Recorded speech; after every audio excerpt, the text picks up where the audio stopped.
Salam Sawal. Sehari dua ni seronok beraya kan? Tapi di sebalik semua tu ada sesuatu perkara setiap kali Sawal menjemal. Apa makna menang sebenarnya dalam hidup kita? Bagi Izzy, menang bukan sekadar korang berjaya habiskan Ramadan. Tapi menang ialah bila korang gunakan semangat Ramadan dan Raya untuk bangkit bina kehidupan yang lebih baik. Jadi, Izzy nak ajak anda semua mula dengan niat.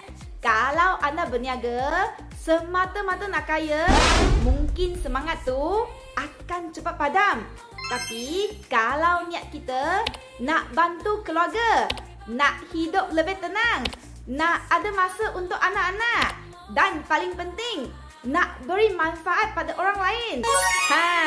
Mudah-mudahan rezeki yang akan datang akan lebih berkat. Izzy sendiri bermula dengan niat nak ubah nasib keluarga 1/3 dulu. Tak ada duit, tak ada modal besar, tapi ada azam untuk mulakan perniagaan. Dan bila kita mulakan dengan ilmu dan tindakan kecil, impaknya akan jadi besar. Jadi, korang yang nak mulakan bisnes dari rumah, cepat-cepat komen, saya nak. Lepas tu, pergi ke profile Izzy, WhatsApp Izzy, Izzy akan guide korang satu persatu.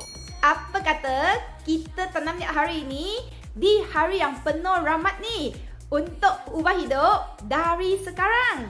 Raya tetap raya, tapi ini juga boleh jadi titik perubahan besar dalam hidup anda. Ingat, ambil langkah pertama tu yang penting. Jadi, bertindak sekarang.